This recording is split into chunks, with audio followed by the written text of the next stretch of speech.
Today on Inspired Money. That was a phrase that a coach used on us in college.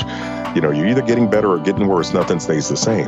And so I think on the money side of things, because it is something that we all have to use, we all either use it or it ends up using us if we don't understand it. This is episode 73 with best-selling author, speaker, and financial expert from Ramsey Solutions, Chris Hogan.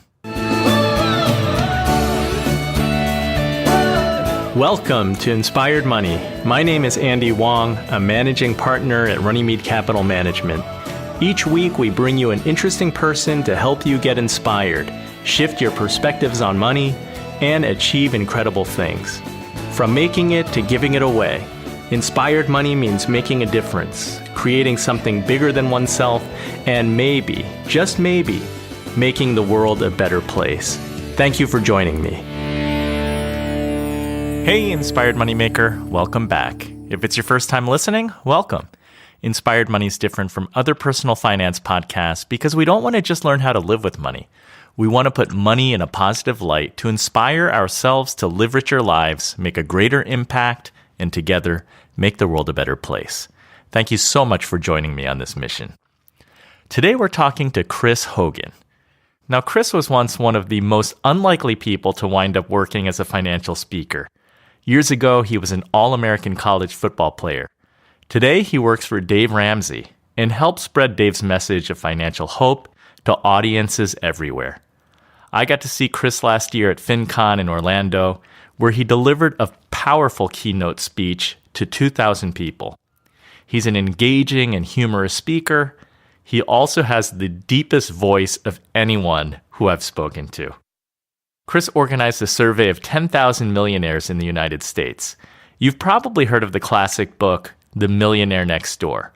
Well, that's the last time anyone conducted a large-scale study of American self-made millionaires, and that was 25 years ago. I'm excited to sit down with Chris to hear what he learned. Now stay tuned for the Runnymede Tip of the Week, because in the middle of today's show, I'm going to give you details for a chance to win a copy of Chris's new book. In this episode, you'll learn how Chris took lessons in leadership and teamwork from sports and how he applies them to money and business. We'll hear about Chris's new book and things like, what does a millionaire look like? And more importantly, we'll hear about common traits and characteristics that he identified among millionaires that you and I can learn from and emulate.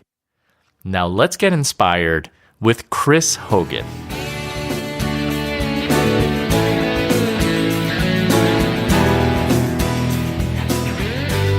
Welcome, Chris. You're the author of Retired Inspired, you're host of The Chris Hogan Show, and welcome to Inspired Money. Well, thank you. It's a pleasure to be with you. I'm so excited to have you here. I really enjoyed hearing you speak at FinCon. So let's jump right in. What's your earliest childhood memory of money? Oh, wow. Earliest childhood memory of money would probably have to be, it was either a birthday or a holiday where I got, a $50 bill as a gift. And so this was a big deal. This was a whole lot of money for little Hogan. Do you remember how old you were? I want to say I was 5 or 6, somewhere around in there. That is that is a nice gift. It's massive. And, it was one of those things that, you never forget seeing, dollar bills that size. And do you remember how you allocated that money or what you did with it? No clue. I'd love to say that I budgeted and saved, but there's no telling where that money went. Well, that sounds good. We'll pretend. Well, pretending, I would say, that I saved some, which I know me and I know Mama Hogan. That's definitely what was done. But I also enjoyed some, which, those are life skills as we look at it that we do need to learn at a young age, but we also need to continue to follow as we get older. Absolutely. And always learning. I know that you were an athlete, a coach. You at one time aspired to be an FBI agent, but you became a banker. Can you talk about some of your experiences that most shaped you? Oh, wow. Well, for me in the athletic world, having, some incredible coaches and teammates around me, really was had a powerful impact on me, helping me to think bigger than maybe I thought for myself, helping me to understand the importance of my role as it relates to a team. Those were all things that really shaped me. I even had teachers that were fantastic, that really helped me to learn to think and to think bigger about what I could do for myself and others. Yeah, and I get the sense that you are really strong in leadership, looking at what you're doing today. Are some of those skills really where they developed out on the field? Oh, without a doubt. I think, from a leadership component, anytime you're out front and you have the opportunity to impact people, I think it's something that you have to take seriously. And I think, all of us are in some capacity leaders. Where we have the ability to encourage people, to push people, but to also support them as they're striving for things within their own lives. And, leadership skills are big in the classroom as well as on the athletic field. And you are really making an impact helping people with their financial lives. How did you make that transition from being an athletic coach, being a football coach, to helping people with finances? Well, I mean, I think, generally, even as a coach many years ago, I think the heart to want to help people and caring about people is something that is just a part of me. That's how I was raised. And so, really wanting to my goal moving into the business world was to be able to take that athletic team mindset and really try to build that inside of the business world. I knew what's possible when you have a team playing at a high capacity and all playing together, that everyone wins. And so really striving to develop that inside of the business world as well. And so that was a driving motivator for me to really try to build something a little bit different in the teams that I led. Chris, when you entered financial services, I know that the human side of your work really made an impression on you. Can you talk about that? Yeah, it was, in the financial services industry, too oftentimes you can get so connected to numbers, account numbers, balances, all of these things, interest rates and rate of return. And for me, it was eye-opening to see on the front end that, my first connection was to people. Individuals, and really starting to and wanting to learn more about them and what it is they were wanting to accomplish. And I think, when you have people first, processes can tend to fall in line. But I think too often times in the financial world, people will put a process ahead of the person. And I think that leads to a totally different result as well as a different type of connection.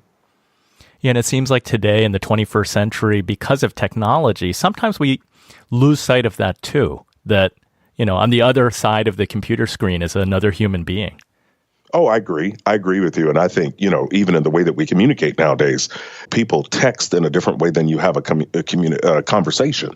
And so I think, the communication skills are something that we're going to have to be really intentional on if people want to connect, because we've all read a text message or an email and taken it the wrong way. Because you couldn't hear the voice inflection. You couldn't hear the heart behind the message. And so I think, the connection side of things will always be very, very important as it relates to dealing and connecting effectively with people. That ability to relate with people and also communicate, because I've seen you on the big stage communicating to a large audience, as well as I've listened to your podcast, and I feel like you're communicating to just me and my earbuds. Is that an ability that you've always had, or have you had to work hard on developing that skill? Well, I think, the desire, as I said, leading back and caring about people. I've been in, leadership positions all my life. And so, caring about individuals means that, yeah, you do have that conversation with them. And I appreciate the compliment because as I speak on stages, that's how I view it. I view it that I'm having a conversation with a big group, a whole lot of individuals. And so I am trying to talk to each person in there to either educate, to encourage, or empower them to strive for better in their lives. And it doesn't hurt that your voice can really carry. Well, I mean, that's the thing. I can't hide anywhere. So, that's the people will definitely hear me. And that's a blessing and a gift that I'm able to use to try to, again, to impact people. Chris, you mentioned impacting people, coaches who impacted you, your desire to impact people. Why is that important to you? And what would you say is your mission in your life? Oh, well, I think, because I was impacted by so many people throughout my life, I'm grateful for it. I'm very, very grateful. All those voices in my head, all those people speaking into my heart, really helped to cultivate something inside of me, and I'm grateful for that. So I feel like that's something that I have an opportunity to do in return. As far as my mission, it's threefold. My goal is to educate, to encourage, and empower as many people as possible to help them be better at their life. That is fantastic. How is it that you came to join the Ramsey team? Well, I got here. I was working in mainstream banking at the time and was really getting kind of frustrated. Didn't feel like that, I was able to put people first like I wanted. And so I had an opportunity through a charity event to get a chance to be able to meet Dave, connect with him. And we were really able to kind of grow this mutual kind of respect and friendship in a short period of time. And how did that initial meeting at a charity event turn into this mentorship and something so much larger?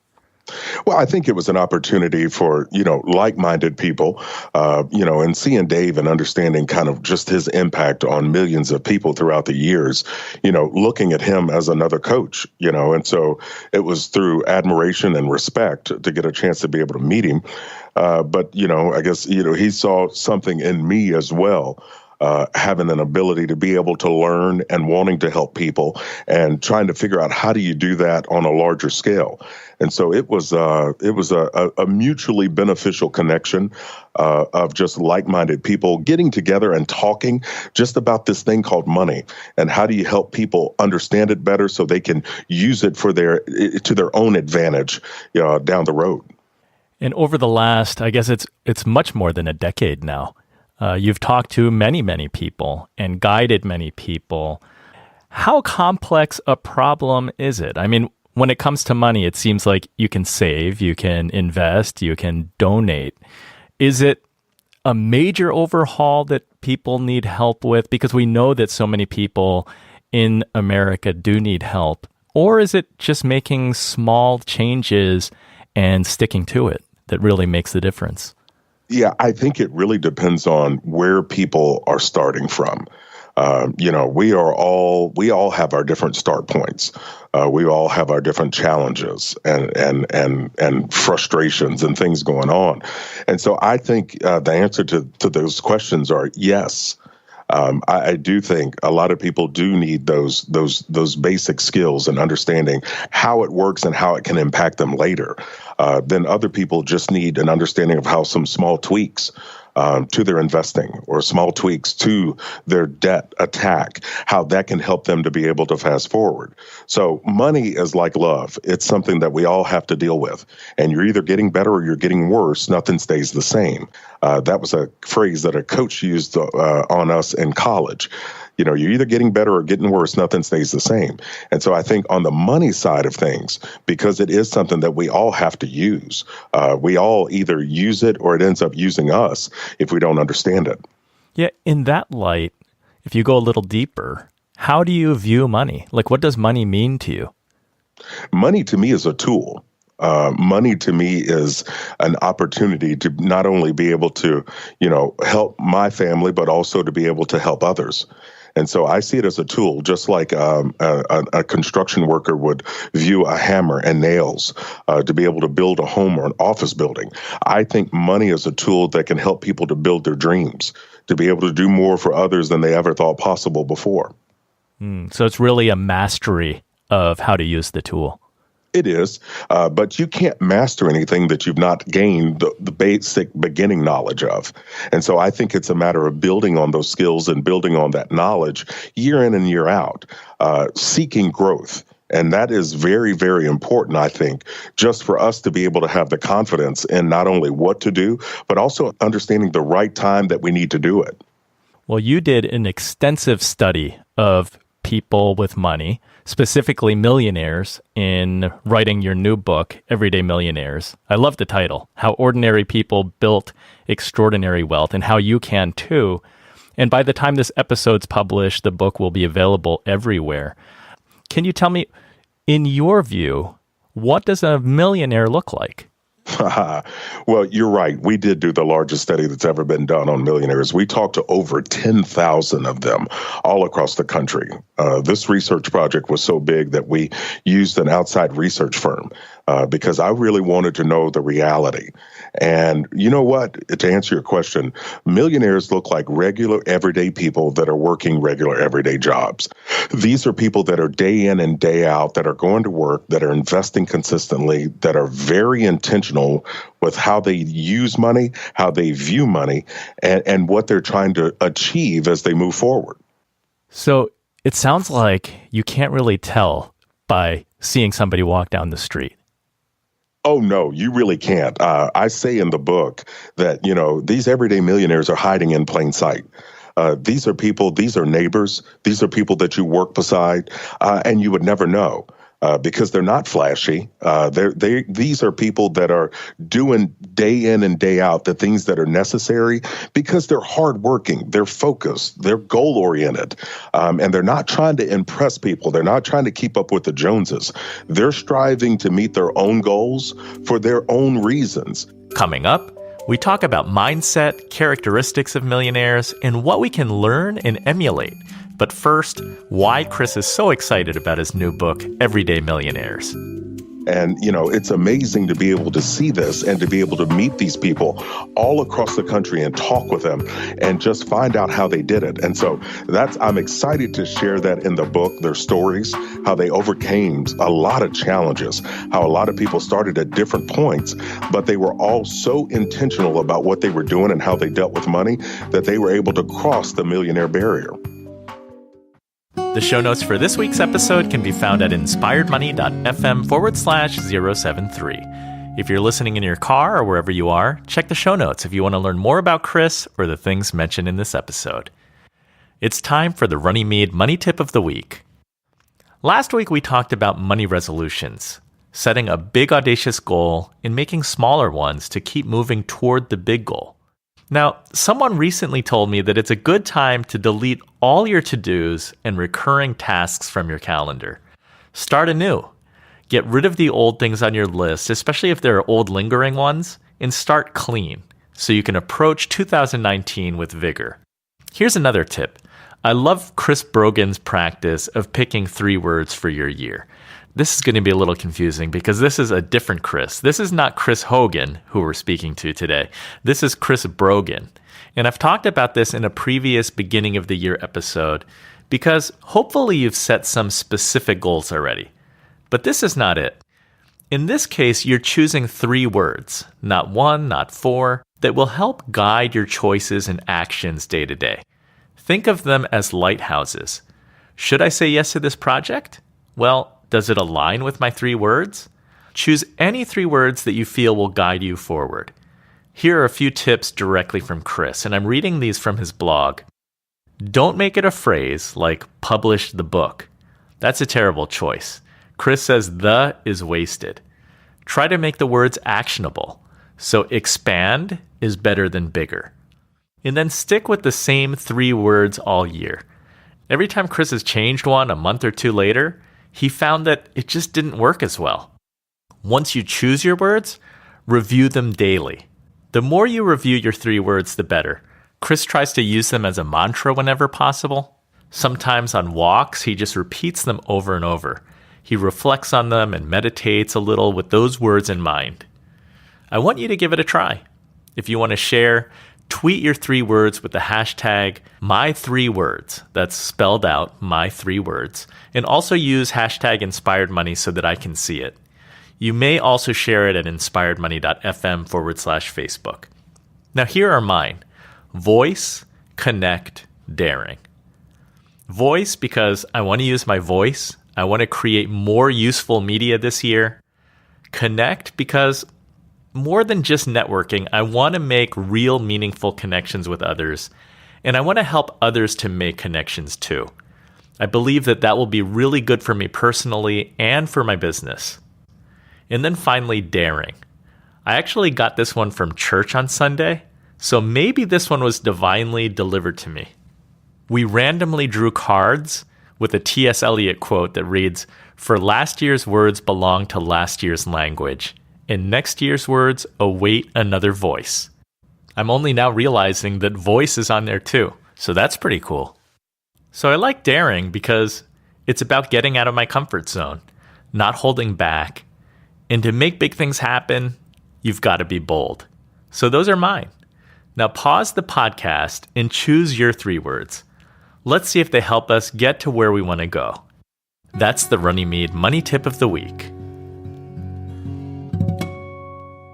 Inspired Money is brought to you by Runnymede Capital Management. We help you to plan, invest, and worry less. All right, it's giveaway time. Ramsey Solutions wants to give one lucky Inspired Money listener a copy of Chris's book, Everyday Millionaire: How Ordinary People Build Extraordinary Wealth, and How You Can Too. It's super easy. Sign up at inspiredmoney.fm/book. That's inspiredmoney.fm/book, B-O-O-K. Enter with your email. You can check in daily or share the contest to gain additional entries to increase your chances. And then I'll draw a random winner on January 18th. Good luck. You're listening to Inspired Money. I'm Andy Wong. Chris, how much of the ability to become a millionaire is about mindset and giving oneself the permission to do so? Oh, I think it's huge. I mean, according to our research, 97% of millionaires feel that they control their own destiny. 97%. And so this mindset is absolutely crucial, because if you have the mindset that you control your own destiny, then you also are aware that you're not a victim. That life will happen, that challenges will come, but they don't stop there. They understand that they're deciding to move forward. They're deciding to push past to be able to improve. So money is not the root of all evil. It sounds like even having that mindset where you feel like you're in control should even positively impact one's mental health. Oh, it definitely should. I mean, if you look at this and you understand, if 97% believe they control their own destiny, and then 92% of them are making a plan, right? They live on less than they make. So this means that they see it, they understand, and they're doing the things day in and day out that they know is necessary. So they're not getting distracted. And it's amazing when that happens. When you know that you're in control of you, right? That you control your destiny, then that means you're looking at your actions, you're looking at your reactions, and you're not necessarily listening when the world is trying to tell you that you should be a victim, or that it's not available to you. And that's what I love about the stories. We've got people that immigrated to this country. We've got people that were born into really tough family situations, had some people that were homeless, but all of them in that mindset were able to push forward and follow a plan that got them to their desired destination. Now, Chris, I know that books are not easy to write, but it sounds like you had a lot of fun doing it. This project was big. As I said, when you start researching and talking to over 10,000 people, that's a massive undertaking. So not only with our research team, but also the outside firm that we used, as well as just the team inside of here, it was a daunting task. It really was, to be able to pull all the information together. But it was absolutely exciting to be able to share a lot of the data, to help people learn the truth so they can start to make decisions for themselves. And you mentioned this earlier as you talked about the permission slip. That's one of the things I talk about in the book. We all remember growing up the permission slip that was needed to be able to go on field trips or do a certain thing in school. But this is something where you don't have to wait on someone to sign your permission slip. This is something where you get to decide for you. And if I want to help more people acknowledge that, so they can make the decision to sign that permission slip, to be able to dream bigger and work harder than they ever had, to be able to reach that level of financial independence. I love that. Once someone gives themselves permission, you use the word truth. What's something specific that we can emulate that you learned from the millionaires? Well, that was a thing that I was very intrigued by. I really wanted to drill down in and really learn kind of what these millionaires thought. What were the things that they had in common? And we found, almost 5 characteristics and attributes that they did have in common. These millionaires, they're hardworking. They're goal oriented. They're very intentional with money. They are consistent in how they invest month in and month out, and they also understand that building wealth requires time. And so looking at those 5 characteristics, it is something that what we get to do is we can decide to be able to start to apply those 5 in our lives and to really understand that, hey, looking at all 5 of those things means that I get to make the decision to start doing things that put me on that path. And so, again, it's a permission slip where it's available to you. You're not excluded based on your race. You're not excluded based on where you were born. You're not excluded based on your income. It's a choice that you get to make. It's amazing to see what commonalities arise out of such a diverse group. And it seems to me like the consistency part may be one of the most difficult because every year, right, we make our New Year's resolution. So the goal setting, that part's not the hard part, but how does one stick to it and be consistent? Well, I think the consistency really comes from that internal drive, understanding it, understanding like how it works. One of the things that blew me away was that of these 10,000 millionaires, 79% of them used one thing to help them to be able to build wealth. And that one thing was their employer-sponsored retirement plans, their 401ks, 403bs, Roth IRAs, and IRAs. And so looking at that and understanding that they knew it was important to invest, it was important to do that month in and month out because they understand that building wealth takes time. But another thing that was eye-opening was that 68% of these millionaires also utilized a financial advisor, an investment professional. So they weren't above getting guidance and getting knowledge, but more importantly, they applied that knowledge for themselves and their families. Well, thank you for that, Chris. Since you're speaking to a financial advisor, I appreciate that last one. Well, it's important. If you want to get better, you've got to grow.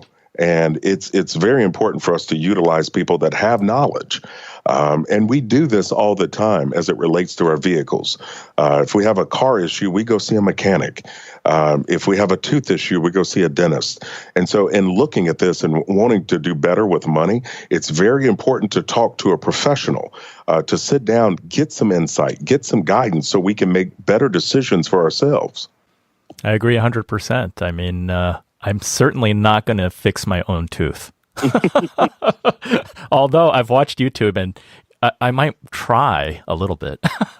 Yeah, I might try some things, but ultimately I know my limitations, and so it's important. It really is. And so for all your listeners out there that are sitting and they've got some questions, they've got something they've always wondered, but they haven't been able to find the answer. I just want to encourage them, to seek out that answer, to get some information, to get enlightened so they can make better decisions for themselves.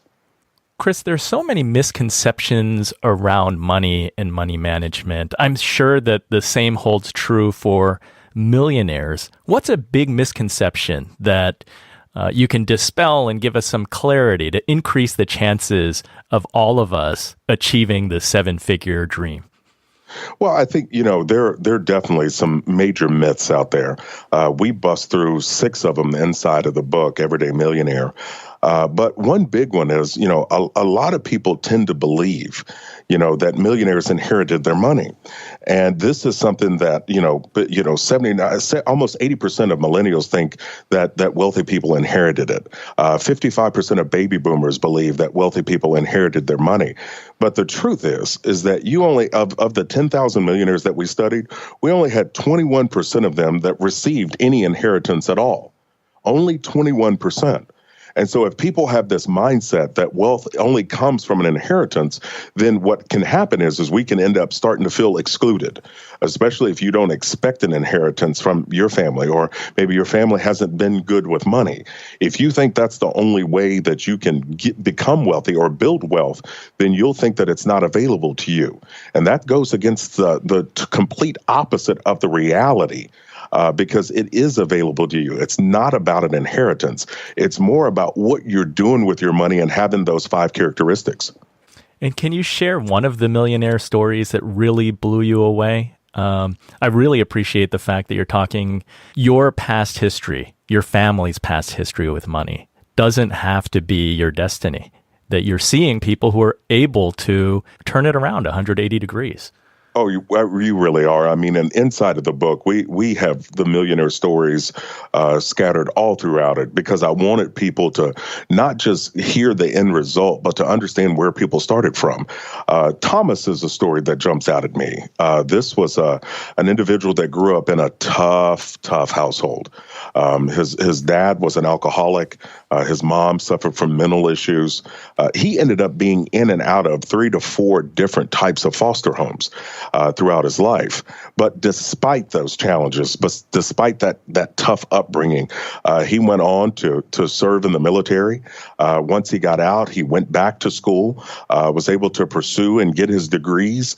But this is an individual that didn't allow those setbacks to keep him from really moving forward.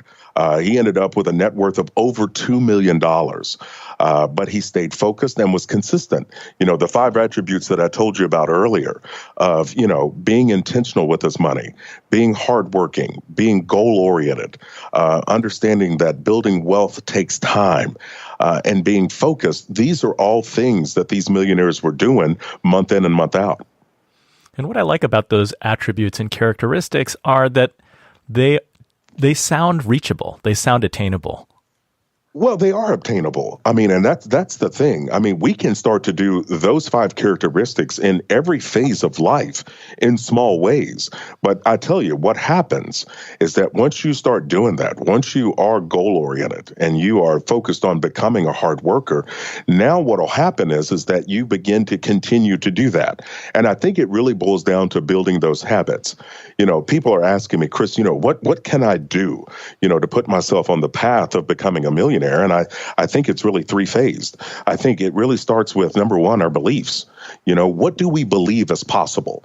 What do we believe we can achieve in our lives? And this really starts from that inside thing. I don't mean the outward beliefs. I mean the internal belief of what you think you can do. The next thing that it's based on is your knowledge. Are you learning how money works? Are you learning the importance of those key tenets of budgeting, getting out of debt, saving, and investing? That's important. And listening to podcasts and shows and reading books and meeting with professionals to get information. But then the third key is the most important. This is where the rubber meets the road. And that's about our personal habits. The actions that we're taking. These millionaires, it's not an accident that they were utilizing their employer-sponsored retirement plans because they knew compound interest in time is the way that you grow money. And so I want to encourage your listeners out there to really start to think about their beliefs, to think about how they're growing their knowledge, but also their personal habits and their actions. I love that. Beliefs, knowledge, and personal habits and action. Chris, I like to ask all the Inspired Money guests, how do you define success? I think, success, if I were to define it, it's a matter of what is the impact you're able to have on others. And I think that success can come in many different ways. Money is one of those, where you're able to help people that are in need. It's not an accident that 70% of these millionaires give month in and month out. They're intentional about that because they know the benefit of being able to help others. And so I think success is impacting others and with our money, with our time, as well as with our talents. And that's a beautiful thing. And I know that for you have a cause that's very dear to your heart, do you not? Oh, absolutely. There are all kinds of charities out there that I help, but, especially with my little man, Case, he's my youngest, he's a special needs boy. And so, really trying to help other kids out there that are battling with Hunter syndrome. It's a rare genetic disorder that can, really take away kids' ability to be able to walk, talk, and even eat. And so, there are all kinds of causes out there, but kids, those causes are near and dear to my heart. Yeah, that's a beautiful thing. Chris, can you tell the Inspired Money listener where they can follow you and learn more and where they can find the new book? Sure, absolutely. Well, you can get connected with me and all things related to me with Retire Inspired or Everyday Millionaires by simply going to my website. You can go to chrishogan360.com. There's information on there of how you can order a copy of the book and begin to get the information in your hand about the research from these over 10,000 millionaires, to learn about their stories, to learn about their habits, to really drill in and understand these myths that are out there that I bust through inside of the book, so you can start to apply it in your own life. I tell people all over the places I'm traveling, the American dream is alive and well, and it's also available to people that choose it. I love that. Well, thank you so much, Chris, for joining us. And hopefully you will be inspiring many, many more millionaires that you can study again in the future. Well, thank you, sir. It was a pleasure to be with you. What was your favorite Inspired Money moment? I really like that Chris's research showed that being a millionaire is not an exclusive club. It's all on you. Adjust your mindset, work hard, and it's possible. As Chris said, you need to change your beliefs, your knowledge, and your personal habits. It is doable. And I like the idea of permission slip. You have to be willing to give yourself permission. And don't forget to enter the giveaway for the book. Go to inspiredmoney.fm/book. Again, inspiredmoney.fm/book. If you had a different favorite Inspired Money moment and takeaway, let me know by going to inspiredmoney.fm/Facebook. Let's continue the conversation there. Thank you so much for listening. Please tell a friend. The music that you're listening to right now and all other music on today's show is by the amazing Jim Kimo West. Aloha, Kimo. Have an inspired week and do something that scares you, because that's where the magic happens.